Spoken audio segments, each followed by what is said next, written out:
Bonjour, alors c'est Sandrine, hein, je vous retrouve pour continuer les vidéos euh, que j'avais commencé il y a peut-être un mois, hein, que je n'ai plus rien fait, au moins.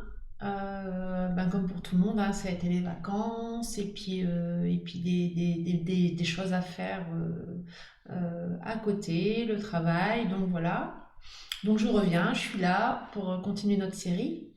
Et j'espère, tout comme moi, que vous vous êtes bien reposé, que vos vacances vous ont permis de recharger vos batteries pour entamer la rentrée et puis rentrer dans l'hiver qui est toujours plus fatigant que le printemps et l'été. Donc voilà. Moi, je suis ravie de vous retrouver, hein, de reprendre cette série de vidéos. Et je m'étais arrêtée à la vidéo 11 où j'avais fait l'éveil dit spirituel et puis le réveil de l'âme. Voilà, il me semble que c'était ça. C'était la vidéo 11. Et j'avais envie de continuer en fait cette série de vidéos, cette 12e vidéo, pour parler des étapes de l'éveil en fait, dit spirituel mais aussi de l'ego, voilà, qui fait partie, hein, à un moment donné, je dis bien, de l'éveil spirituel. Donc voilà. Dans cette vidéo, bien entendu, comme à chaque fois, je vais vous expliquer, vous raconter mon vécu, mon savoir, et à chaque fois, je ne suis ni dans le jugement, ni dans la critique, puisque tout ce que je dis, j'y suis passée. Donc voilà. C'est important de remettre des mots dessus parce que je suis justement là pour vous aider, donner des outils aussi à partir de mes expériences aussi dans mon cheminement spirituel. Voilà. Alors, dans cette catégorie d'étapes d'éveil, dans cette étape d'éveil, j'ai plutôt rangé en 4 catégories des groupes de personnes. Ces groupes de personnes qui forment cette masse d'individus, hein, ce peuple, parce que heureusement qu'on est tous différents d'ailleurs, parce que sinon, ça serait pas marrant en fait, ça serait trop fluide. Et du coup, comme vous l'avez compris maintenant qu'on est tous sur cette pièce de théâtre, tous venus jouer un rôle et se tirer une balle dans le pied, eh bien, on a des étapes à passer, hein, dans cette vie-ci, avec des protagonistes différents qui pensent pas, qui voient pas comme nous, et on est tous chacun fait pour, c'est dans ce jeu, hein, nous mettre dans cette dualité entre les uns et les autres. Il suffit de le comprendre pour arrêter d'alimenter cela, en fait. Voilà. Alors, ce premier groupe de personnes, je les ai nommés les cartésiens en fait. Ce sont des personnes qui ne croient pas à grand-chose de ce monde spirituel. Ensuite, il y a les évolutifs qui débutent, qui mettent un premier pas dedans pour essayer d'apprendre et d'apprendre en commençant avec des croyances et puis en se délaissant petit à petit pour rentrer dans ce groupe des éveillés, hein, qui fusionnent avec leur double, hein, leur intuition, leur conscience.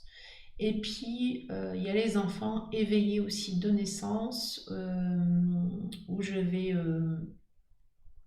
parler des enfants qui ont certainement cette capacité en eux, mais aussi des enfants qui sont aussi parfois interférés dès l'âge de l'enfance. Voilà. Alors, la première catégorie de groupe, du coup, que tout le monde appelle les cartésiens, ce sont des personnes qui sont dans leur vie, dans une incarnation bien ancrée dans la matière, qui sont formatées en fait dans la conception à travers les parents, hein, le fœtus, et puis je grandis, m'expanse, je m'auto-construis et je m'auto-sabote. et j'assume la fatalité, les lois et blablabla, quoi. La vie du monde terrestre, où on est tout petit, voilà, dans ce microcosme. Ensuite, ce sont des personnes, hein, du coup, qui ont été bien conditionnées vis-à-vis de leur éducation, ce qu'on appelle l'épigénétique, euh, relié aussi au transgénérationnel, hein, puisque la vibration des parents viennent des aïeux. Et puis je pense qu'on l'a tous été cartésiens à la base. Beaucoup de personnes sont cartésiens à la base, et puis il y a ceux qui y restent avec ce que je... le premier groupe. Mais à la base, pour moi, je pense qu'on est quand même tous cartésiens vis-à-vis de l'éducation, en fait, qu'on nous a inculquée. Donc voilà. Mais bon, dans ce pur groupe de cartésiens, voilà, ce sont des personnes qui n'ont pas envie de changer et qui sont dans le jugement et de la critique des gens spirituels. Et puis, ce sont des gens qu'ils appellent les gens spirituels les perchés. Et puis ces cartésiens, bah, ce sont des gens qui restent dans leurs croyances et qui avancent la tête dans le guidon, quoi. Donc voilà. Dans ces cartésiens, il y a aussi ce qu'on appelle les PO, hein, les pervers, ces gens qui n'ont pas de sentiments, qui n'ont pas d'âme, qui n'ont pas de ressenti en fait. Et, et ce sont des gens qui sont là pour jouer un rôle, pour détruire l'autre. Euh, Ce qu'on appelle les pervers narcissiques, ces gens qui vivent dans le matériel et dans l'ego matériel en fait, hein, qui détruit l'autre pour avoir plus. Euh, il y a tout ce qui concerne tout ce qui est violeurs, les tueurs en série. Voilà, tous ces gens en fait, ce sont des gens qui ne seront jamais sur un chemin spirituel. Et puis ces portails organiques, ce sont des gens qui sont possédés par une entité qui prennent le contrôle en fait de l'état émotionnel, psychologique, spirituel et de l'action de tous les jours pour les amener à faire des choses monstrueuses. Voilà. Donc voilà, donc il y a cette première catégorie de gens qui, voilà, qu'on ne juge pas, et ce sont malgré tout les cartésiens des âmes qui sont sur un parcours quand même, qui ne le savent pas. Et à un moment donné, parce qu'il n'est jamais trop tard non plus, euh, ce sont des personnes qui peuvent se réveiller dans la quatrième tranche d'âge, hein, au niveau de la retraite aussi. Voilà, des personnes qui évoluent. Et ou alors c'est pour une prochaine incarnation. Donc voilà. C'est tout ce que je peux dire pour ces personnes cartésiennes. Ensuite, il y a la deuxième catégorie, ce sont des personnes qui, quelque part, ont une sorte de petit réveil chez elles, qui peut amener du coup à un éveil. Ce sont des personnes qui sentent qu'il existe autre chose de ce monde de la matière, qu'il existe un monde invisible, qu'il existe des interférences. Et puis les premières interférences qu'on puisse parler, parce que ça passe par ceux qui utilisent leur canal, les contactés que j'appelle, qui utilisent leur canal médiumnique pour faire du contact défunt. Du coup ces personnes savent qu'il existe autre chose après la mort, il y a une autre vie, mais de quelle manière ils ne savent pas. Donc voilà. Donc il y a ce groupe de personnes qui essaient d'avancer, qui essaient de comprendre, qui font des recherches, qui s'instruisent, qui lisent aussi, et qui essaient parfois d'eux-mêmes en autodidacte de s'initier à certaines compréhensions. Et puis ce qui l'amène aussi ces personnes à passer le cap, à s'intégrer à des groupes de personnes, et puis à avancer dans un cheminement spirituel en groupe, et puis mettre un pied dedans, et puis palper beaucoup de choses, beaucoup de formations, beaucoup d'outils, beaucoup de compréhension, où parfois ces personnes peuvent se perdre, hein. Moi j'y suis passée aussi. Et puis voilà, mais c'est certainement ma manière à moi d'avoir grandi dans ce cheminement spirituel et à un moment donné d'avoir ouvert mes yeux pour sortir de tout ce macasme, cet engrenage dans lequel j'étais pour pouvoir m'éveiller différemment et authentiquement, voilà, dans mon authenticité. Donc voilà.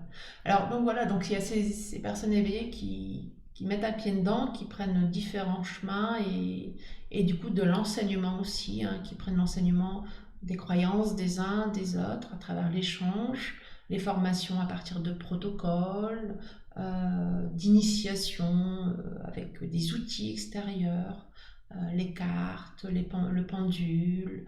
Il y a des gens qui font des formations pour déclencher, pour faire une formation magnétisme. Il y a des gens qui font une formation pour ouvrir leur canal du chakra coronal, pour faire de la médiumnité.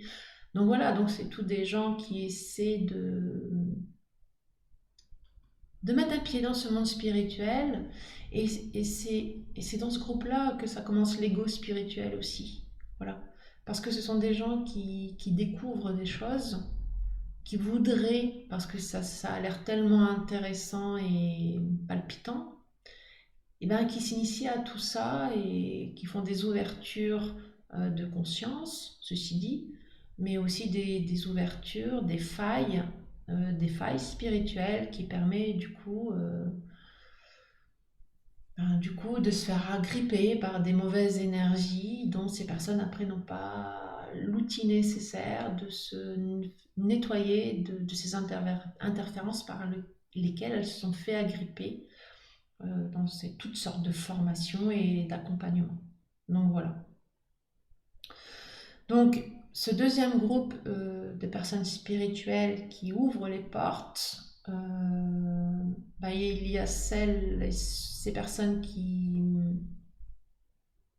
peut-être dès le début conscientisent que c'est parfois dangereux d'aller trop loin. Et puis il y a ces personnes qui touchent à tout comme moi je l'ai fait en fait. Donc voilà. Ces personnes, à un moment donné, quand elles ont fait un cheminement spirituel et qu'elles ont touché à tout, il y a des personnes qui puissent, parce qu'elles sont hypersensibles et que ce sont certainement des personnes qui ont déjà été dans des capacités médiumniques et de guérison dans une vie antérieure, l'âme, dans cette vie-ci, à un moment se réveille à partir d'un cheminement où ça a débordé en fait, où l'âme fait comprendre à la personne que c'est stop, que peut-être que la personne a été trop loin dans, dans la démarche de vouloir toucher à des outils parfois trop dangereux. Et donc ces personnes peuvent tomber dans un mal-être physique, émotionnel et psychologique aussi parce que selon ce que la personne a touché, elle a pu à un moment donné se faire interférer par une mauvaise énergie et qui la malmène à ce jour-là. Voilà. C'est personnellement ce qui s'est passé pour moi, où à un moment donné mon corps, mon mental, mon émotionnel a dit stop dans ce processus spirituel dans lequel j'étais et dans lequel j'étais sur le chemin aussi de thérapeute en médecine alternative, où je me suis plus sentie bien à ma place parce que j'ai l'initiation dans lesquelles j'étais avec des contacts divers, des interférences diverses, ne me convenait plus en fait. Voilà. Je me sentais plutôt malade, mal avec moi-même, et puis parce qu'à un moment donné, j'ai compris que j'avais été malmenée et que j'étais pas sur les bons chemins en fait. Voilà. Donc ces personnes-là qui touchent à des outils extérieurs, hein, un outil égale une entité, Voilà, à un moment donné, il y a un retour, voilà, ce qu'on peut aussi appeler une dette, hein. Il y a un retour à donner à ces interférences qui donnent la capacité de pouvoir faire des choses spectaculaires et ce qu'on appelle de la nourriture énergétique et, et qui peut aller parfois dans un mal-être total de la personne tant que la personne n'a pas compris ça. Voilà.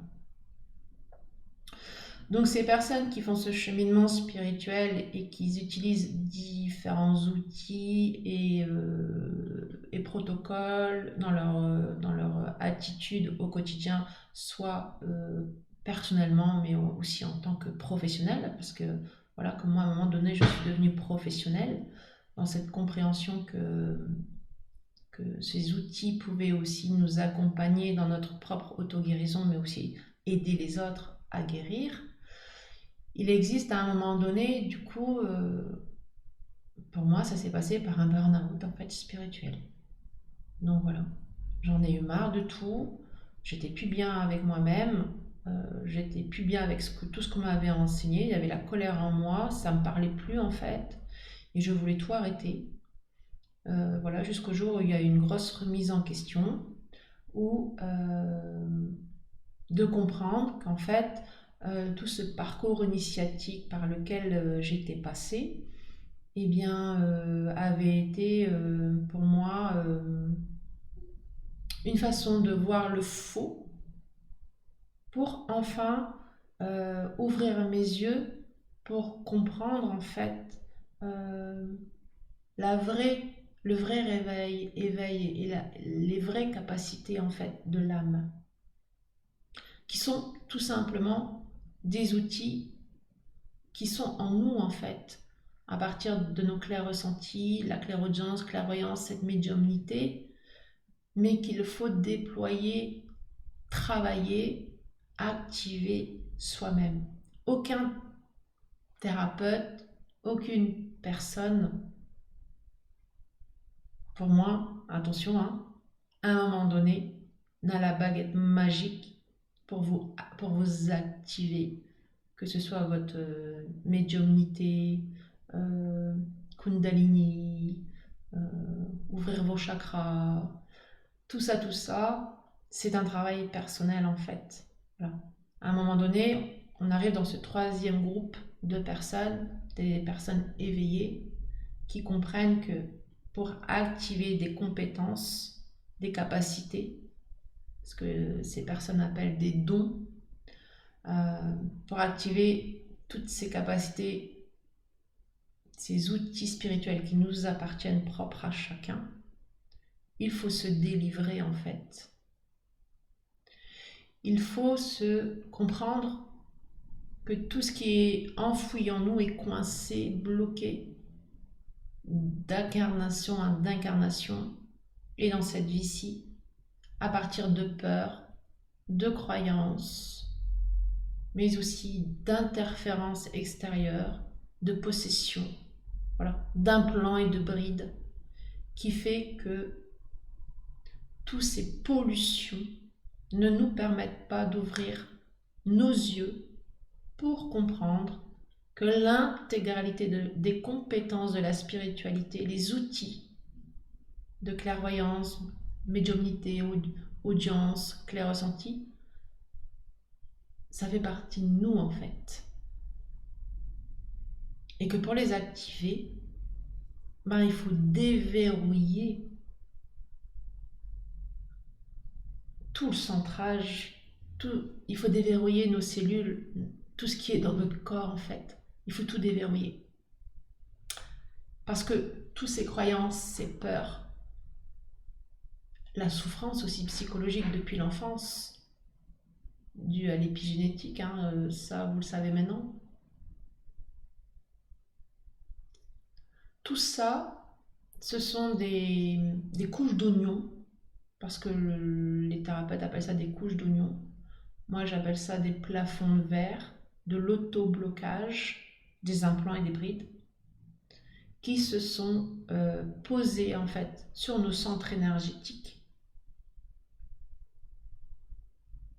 et qui nous ont bridés, qui a bridé l'âme à ne pas avoir cette conscientisation que l'âme pure est elle-même spirituelle, que la spiritualité n'a pas à aller se chercher à l'extérieur.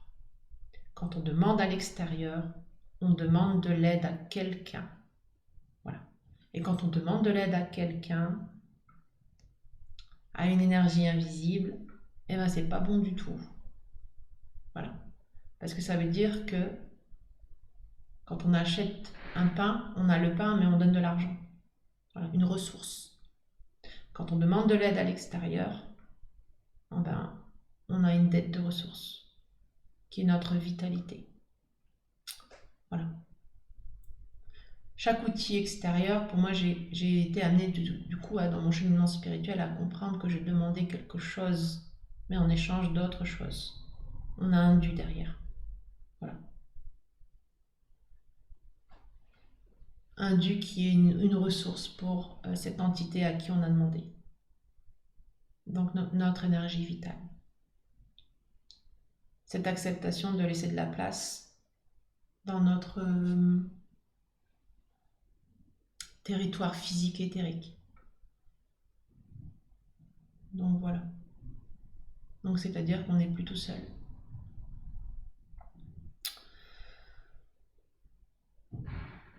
Ces personnes dites du coup spirituelles réveillées, en fait, ce sont des personnes à un moment donné qui ont dû se délester. Parce que quand on a l'habitude de travailler avec des outils extérieurs qui ne nous appartiennent pas, et ben, qu'on travaille avec des croyances et des protocoles, et quand on fait ce réveil de l'âme, en fait, et où il faut tout abandonner, tout laisser, et bien c'est une fois de plus se reconstruire, se refaire confiance. C'est à nouveau s'auto-inculquer ces parts inconscientes, dites spirituelles, de capacités, qui sont enfouies au fond de nos tripes et qui nous appartiennent, dont il faut aller récupérer. Donc voilà. Donc je trouve que la troisième catégorie de gens éveillés qui doivent se réapproprier leurs propres capacités est plus dure que les gens dits un peu cartésiens qui s'éveillent et qui doivent dépasser des croyances. Voilà. La troisième catégorie de gens est beaucoup plus impactante parce que leur manière de travailler, la façon de voir les choses, leur manière de demander de l'aide à l'extérieur pour permettre une guérison sur quelqu'un ou faire quelque chose, où à un moment donné il faut se délester de tout ça, eh bien on a l'impression d'être tout nu en fait, de ne plus avoir de capacité. Voilà. Et là c'est compliqué. C'est compliqué parce qu'il faut se réapproprier, il faut se reconstruire, il faut se repalper, il faut aller comprendre de quoi on est fait en fait. Voilà. De quoi est fait l'être humain, d'un ego, d'une âme et d'une conscience, d'un double quantique, que l'humain vibre le cosmos. Voilà. Que l'humain est tout petit et le cosmos est tellement puissant. Mais que inconsciemment, l'humain ne sait pas que la vibration éthérique, c'est ce que porte l'humain en lui, ce champ quantique. Tout est en mouvement, tout est en reconstruction. C'est pareil pour nos cellules, nos cheveux, la peau, les ongles. Voilà. Nous vibrons en fait ce champ quantique. Et donc nous avons cette capacité de régénération, reconstruction cellulaire. Voilà. Ensuite, il existe la quatrième catégorie de gens qui sont les enfants. Donc voilà, ça c'est un peu plus délicat à expliquer parce que du coup, il y a des enfants qui naissent avec des capacités, hein. Ce sont des enfants qui ont déjà eu d'autres vies et où ils ont pu être de grands guérisseurs, où ils ont eu travaillé avec des ressentis. Donc ce sont voilà, des enfants qui ont certainement à la base un outil à l'intérieur d'eux et qui peuvent évoluer directement dans ce monde spirituel et, et devenir des grands guérisseurs de la médecine alternative. Oui, ça existe. Hein. Par contre, il existe aussi des enfants qui, en étant petits, sont directement impactés par une interférence extérieure un parasite énergétique, hein, qui prennent possession de leur du propre territoire de l'enfant. Et ce sont des interférences qui se font passer pour un ami imaginaire où les enfants peuvent voir des mamies, des papis, des grands-pères. Après, ce sont des enfants qui peuvent faire aussi à la fois des cauchemars la nuit. Voilà. Donc, c'est-à-dire que l'interférence qui est sur l'enfant ne le laisse pas tranquille. Voilà. Mais dans la peur, alimente l'énergie de l'enfant parce que n'oublions pas qu'une entité parasite a besoin de nourriture énergétique humain qui est la souffrance, la peur, la dépression, la maladie, l'enfermement, pour pouvoir se nourrir. Donc voilà. Donc l'entité manipule l'enfant de cette manière-là. Puis à un moment donné, ça arrive pour beaucoup de personnes, ça. Je sais pas, vers 7, 8, 10 ans, il n'y a plus rien en fait. L'enfant n'est plus embêté. Et peut-être 10 ans après, 20 ans, 30 ans après, il y a une sorte, peut-être, il se passe un traumatisme dans la vie de cette personne et les capacités se réveillent. Cette capacité de voir, d'entendre, de parler avec des vibrations extérieures. Et ben, c'est pour moi l'entité qui est restée en berne en fait sur l'enfant et qui à un moment donné se réveille, voilà, et réutilise le corps humain pour en donner des capacités, des outils, et puis continue de se nourrir en fait de l'énergie de l'enfant. Donc voilà. Donc ces 4 catégories de personnes dont je voulais échanger là dans cette vidéo, c'est pour vous expliquer que dans ce réveil et cet éveil spirituel, voilà, il y a des phases aussi. Voilà. Moi, comme je l'ai dit, je ne critique pas et je ne juge pas parce que, alors cartésien, je ne sais pas, je pense pas que j'ai été cartésienne en fait du tout, mais moi je suis passée par le 2e groupe et le 3e groupe où voilà, il a fallu que je me déconstruise, remette en question, que je comprenne tellement de choses aussi. Et comme c'est cette manière-là aussi que j'ai compris le faux du vrai pour déployer en autodidacte en fait mes propres compétences. Voilà. Alors, c'est pas facile de sortir de cette zone de confort dans laquelle on est parce que quand on a des outils qui sont des interférences extérieures, qui est une programmation astrale de la matrice, voilà, et qu'on doit se réapproprier à rétablir une connexion avec sa vraie partie divine, c'est-à-dire qu'il faut vraiment laisser l'ancien, voilà, pour récupérer sa propre spiritualité. Ben, on a l'impression d'être tout nu en fait, de plus avoir de capacité. C'est une déstructuration totale. C'est pour ça que je disais que c'est plus dur dans ce groupe-ci, le troisième groupe. Cette transition d'éveil spirituel est beaucoup plus compliquée que quand on rentre dans un réveil spirituel où il faut lâcher des peurs et des croyances. Parce que dans ce 3e groupe, il faut tout lâcher en fait. Tous ces outils par lesquels on est passé. C'est un reset total. Donc voilà.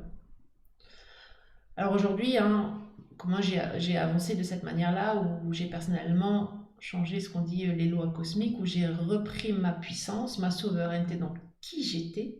J'ai dû comprendre qui j'étais dans mes propres connexions. Voilà.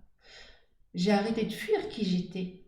Et justement, j'ai fui en fait cette dépendance de la matrice. Voilà. Toute cette spiritualité illusoire, dans l'illusion totale où nous sommes, cette spiritualité d'illusion, faite d'illusion qui est managée par des entités qui prennent le contrôle émotionnel et spirituel de l'humain, il faut à un moment donné le palper, ça. Voilà. Il faut palper qu'à un moment donné, ce qu'on fait le jour J, ce qu'on fait à l'heure du moment, c'est pas bon, c'est pas top au fond de soi, c'est pas juste pour l'âme. Ça veut dire qu'il y a quelque chose qui va pas. Voilà. Donc à un moment donné, eh bien, ça veut dire qu'il faut se remettre en question. Quand on est vraiment intégré, ou on veut vraiment s'intégrer dans cette voie de cheminement spirituel pour avancer soi, ou pour en devenir vraiment un thérapeute, eh bien, il faut sortir de l'ego. Voilà. Ce sac d'ego qui sont toutes les blessures. Parce que comment on se reconnecte à son champ quantique, son double quantique, c'est quand on a dépassé toutes ses peurs et ses croyances, quels qu'ils soient. Voilà. Ça veut dire qu'on a fait allier avec cet ego. On a compris le jeu de l'ego. L'ego qui est une entité, qui nous met dans la peur, dans la souffrance, pour ne pas déployer cette âme spirituelle que nous sommes. Et à un moment, il faut sortir en fait de tout cela. Il faut se réintégrer. Il faut palper son ego, son âme et sa conscience. Voilà. C'est la Trinité. Et à un moment donné, dans le miroir du matin, quand on se regarde, eh bien on sort de l'illusion de l'avatar dans lequel on est. À un moment, on voit qu'on est vraiment dans notre pure réalité. Voilà, de qui nous sommes. Ce feu intérieur qui nous traverse. Voilà, le vrai ADN dans lequel nous sommes. Et pour finir, pour en arriver là, eh bien, il y a un gros nettoyage dans ce cheminement personnel, spirituel. Ça passe également par un gros nettoyage du corps physique et de tous ces plans de conscience. Il faut aller chercher le curatif, débroussailler tout ce qui est au curatif, les vies parallèles qui inconsciemment nous bloquent dans notre déploiement spirituel dans cette vie-ci, qui sont des interférences de parasites énergétiques, de brides d'implants, de tous ces vœux karmiques qui ont été faits par la lignée des aïeux, mais n'oublions pas que on se réincarne, donc on a été aussi un aïeux, donc on a aussi été vecteur, vectrice de tous ces contrefaçons. Il faut se nettoyer de tout ce qui est relié à l'envoûtement, tout ce qui est magie noire, parce que tout ça, ce sont des pollutions qui interfèrent l'âme spirituelle. Voilà. Donc c'est pas en un mois qu'on change de vie, mais c'est en plusieurs années. Donc voilà. Et ça demande de l'investissement, sortir de sa zone de confort. Et il faut oser. Voilà. Il faut juste oser, ouvrir ses yeux et réaliser en fait qu'on est bloqué dans une boîte. Voilà. Et qu'il faut arrêter de prier, de s'agenouiller en croyant qu'il y a plus grand que soi à l'extérieur. Parce que c'est faux. Le plus grand que soi, c'est soi. Tout simplement. Voilà. Et le plus grand que soi, qui est soi, est miroir au champ cosmique, au champ quantique. Quand vous aurez compris ça, ben, il y a grande chance que vous allez vibrer en fait tout ce qui n'est pas palpable et visible par l'être humain coincé dans ce corps, dans cet avatar, pour pouvoir respirer, pour que l'âme puisse respirer. Voilà. Le corps humain est juste un outil pour l'âme. Voilà. Donc je vais arrêter là pour cette vidéo. J'espère que du coup ça vous permettra encore d'avoir d'informations, des petits outils encore pour comprendre comment vous pouvez avancer. Et puis ça reste quand même du cheminement personnel et puis de la compréhension, de la conscientisation. Donc voilà, c'est tout l'investissement, hein. Je vous dis à bientôt pour la prochaine vidéo. Au revoir.